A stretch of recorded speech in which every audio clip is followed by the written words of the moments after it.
So Gary Stevenson is becoming increasingly popular. He's all over the place on YouTube, on television, spreading his neo-Marxist bullshit about the rich and the middle class and why taxing the rich is going to solve wealth inequality and is going to solve all the economic problems of the middle class. Talking bullshit about Bitcoin, talking bullshit about a lot of things. But most importantly, talking bullshit about taxing the rich and how the rich are the problem that our current societies are facing, are the heart of the problems of our current society. So somebody has to debunk this nonsense, and I thought I would do it. So I found this video on YouTube. It's just 2 minutes, less than 2 minutes, but it clearly shows, in a clear way the problem with Gary Stevenson. So let's watch the video and then I'm going to debunk his claims as we watch. Okay, so let's watch. Does anyone know what the total government deficit is since the beginning of COVID? It's £1 trillion now, which is £20,000 for every single adult in the country. So if every single one of you is not £20,000 cash richer, someone else has your money. Is that the debt or the deficit? It's the increase in the debt, which is the deficit. Right. Does anyone know who has that £1 trillion? I think you might be about to tell us. It is the richest people in the country. It is the richest people in the country. Now, I'm going to ask you a question. If we pause the economy and give £1 trillion, £20,000 for every adult in this room and the rest of the country to the richest people in the country, and then unpause the economy, what do you think will happen to living standards for ordinary people? They will collapse. This is a problem of growing wealth inequality. The extremely rapid growth of wealth of the richest people in the country. The average billionaire increased their wealth by £630 million in the first year alone of COVID. When you say it's not for wealthy people, isn't things like the Canadian pension funds and all that sort of thing? There is a lot to unpack here. Now I paused the video just to say this because I think we're gonna watch the entire video and then we can go back point by point and refute these arguments. Okay, so let's continue. It's the wealthiest individuals in the country. It's multimillionaires and billionaires. These are the guys. But also massive pension funds from abroad. And who are the overwhelming owners of those pension funds? The richest people in the country. Listen, these men and women are not £20,000 Well, the richer. pensions, I don't know if they're the richest people in the country, but okay. Who is £20,000 cash richer than before COVID? I'll tell you who probably is. Every single person on this panel, okay? The richest people in the country are getting rich. Okay, I think I'm gonna stop here. So here is the first problem with Gary Stevenson. Let's watch this particular minute. I think it's 7 seconds. Let's start from here. Every single adult in the country. So if every single one of you is not £20,000 cash richer, someone else has your money. Is that the debt or the deficit? It's the increase in the debt, which is the deficit. Right. Does anyone know who has that £1 trillion? You should have stopped here. The problem is not who has the £1 trillion. The problem is that the government printed £1 trillion.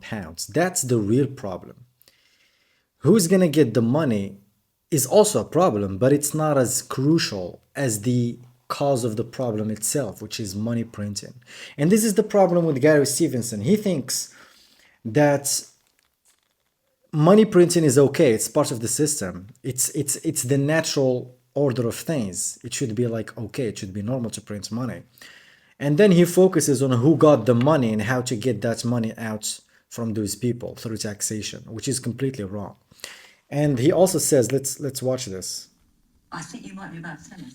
It is the richest people in the country. It is the richest people in the country. Now, I'm going to ask you a question. If we pause the economy and give £1 trillion, £20,000 for every adult in this room and the rest of the country to the richest people in the country, and then unpause the economy, what do you think will happen to living standards for ordinary people? Yeah, the living standards will collapse, as he said, because prices will go up because they just printed $1 trillion. But that's not going to happen just because you gave the money to the rich people. It's also going to happen if you gave 20k pounds to each citizen in the UK.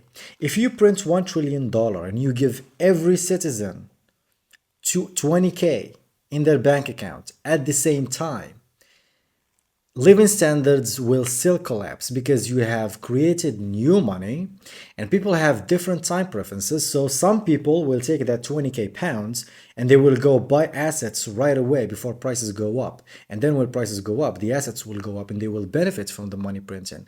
They will benefit from the 20k. Some other people will get the 20k and they will keep it in their savings account.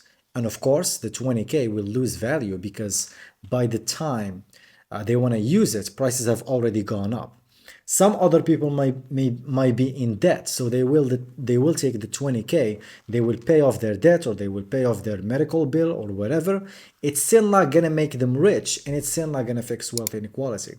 So even if you take $1 trillion and you give it to each person at the same time, because usually when the government prints money, the money doesn't spread through the economy evenly. I've talked about this in my inflation video. You can watch it here.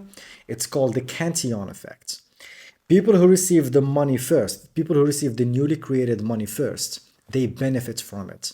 Whereas the people who get it last, they do not benefit from it because the prices have already gone up. So when the government prints $1 trillion, who gets the money? Who gets the money? It's not the rich. Yes, they might be rich, but the real people who, like the real category of people that get the money are the politically connected, are large corporations, banks, people who get the money through loans because the central bank lowered the interest rate, so it's cheap credit. In other words, people who get cheap credit, those are the people who get the cheap money first, so they will benefit. If you didn't get a loan, if you are not politically connected, if you are not a government contractor, if you are just a saver, if you are just a regular worker, your money is going to lose value and you are going to get poorer. This is the entire fucking problem. The problem is not how the government redistributes the newly created money. The problem is that the government prints the money. This is what Gary doesn't understand. So let's continue. This is a problem of growing wealth inequality. Like I've said, wealth inequality, first of all, you can never eradicate inequality. That's the first thing. Second thing, like I've said, even if you print $1 trillion and you give it to everybody evenly, you will still have inequality because people have different time preferences. People have people make different decisions. Some people are stupid, some people are smart, some people will buy assets, some people will buy liabilities. So we are not going to fix wealth inequality with that. And here is the another point that I want to mention about this wealth inequality thing. I lost my train of thought. Let's continue to. I might get back to it when I remember. Let's continue watching. The extremely rapid growth of wealth of the richest people in the country. The average billionaire increased their wealth by 630 million.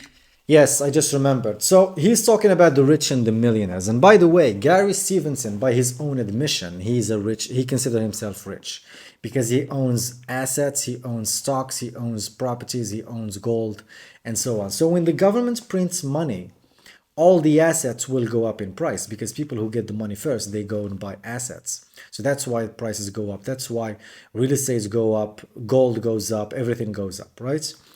So if you are a regular person, you've worked your ass off and you saved up some money and you bought some assets, whether it's stocks or gold or real estate or some kind of property. So if you are just a regular person, you bought an asset and the government prints the money, and your asset goes up in price, you've also benefited from that money, from the money that was printed. And you are not rich. You are just a regular person who has good financial habits and doesn't spend all his money on stupid shit. And he actually someone who saved up and bought an asset. And of course, your assets will appreciate in price because the government printed money. So it's not just the rich who benefit from this money printing. It's just like the rich. Anyone can benefit from it as long as you own assets. So the problem is not the rich. The problem is government money printing. That's the real issue with all of this. Pounds in the first year alone of COVID. When you say it's all wealthy people, is it things like the Canadian pension funds and all that sort of thing? It's the wealthiest individuals in the country. It's multimillionaires and billionaires. These are the Yeah, that includes Gary Stevenson himself. Also massive pension funds from abroad.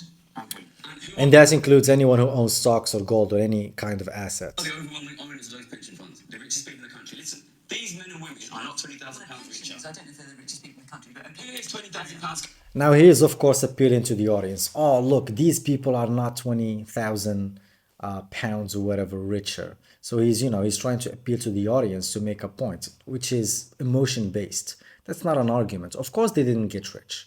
Of course they didn't get them. Of course the money wasn't distributed evenly or equally to every UK citizen. We all know that. Cash rich than before COVID.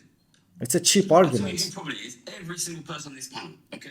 The richest. And that's also nonsense. They didn't get the money in their bank account. I don't know how the money was spent, but it definitely didn't just go to their bank account. People in the country are getting richer. Hang on, I don't know if you're us in all this. I don't know if you've seen the way the BBC works, but they're not exactly raising their salaries about them. What I'm going to say, this growth in wealth inequality, it is going to keep the middle class and the working class poor. It is going to cut government services, and that is the people in this room. Their kids, their grand. You know, he appeals to the audience so he can get some claps, you know, make a point.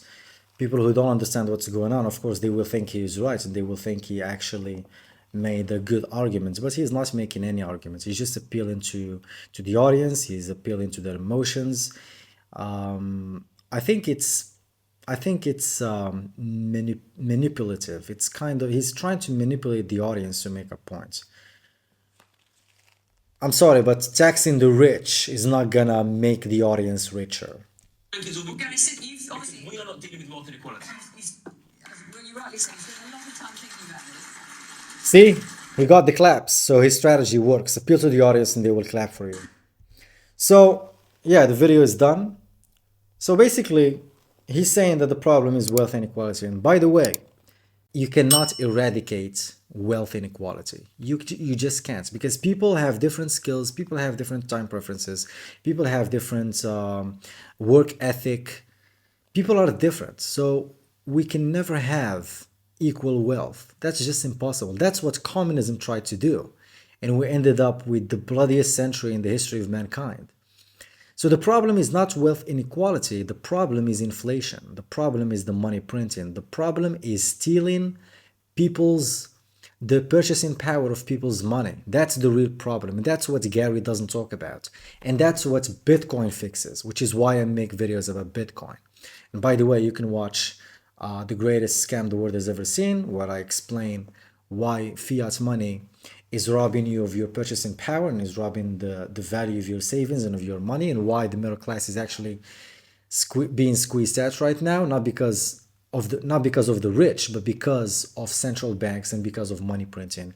And that's what Gary Stevenson always avoids. And that's why his economic analysis is wrong. And that's why his solution to this problem, which is taxing the rich, is actually disastrous, and it's not going to fix anything. It's definitely not going to fix wealth inequality, which is not a problem in itself. The problem is the middle class is shrinking. The middle class can't save money. The middle class can't buy homes. The middle class can't think for the future. The middle class can't have a future-oriented behavior because the money is broken. That's the real problem, and Bitcoin can solve that. So that's all I have to say in this video about Gary. I'm going to make another video where I debunk his bullshit about Bitcoin, because he clearly doesn't understand Bitcoin. And until then, that's all I have to say. Take care. And of course, let me know what you think in the comments below. Subscribe to my channel. Send this video to a friend of yours who think that Gary Stevenson is some kind of a genius. He's obviously not. And yeah, that's all I have to say. See you on the next one.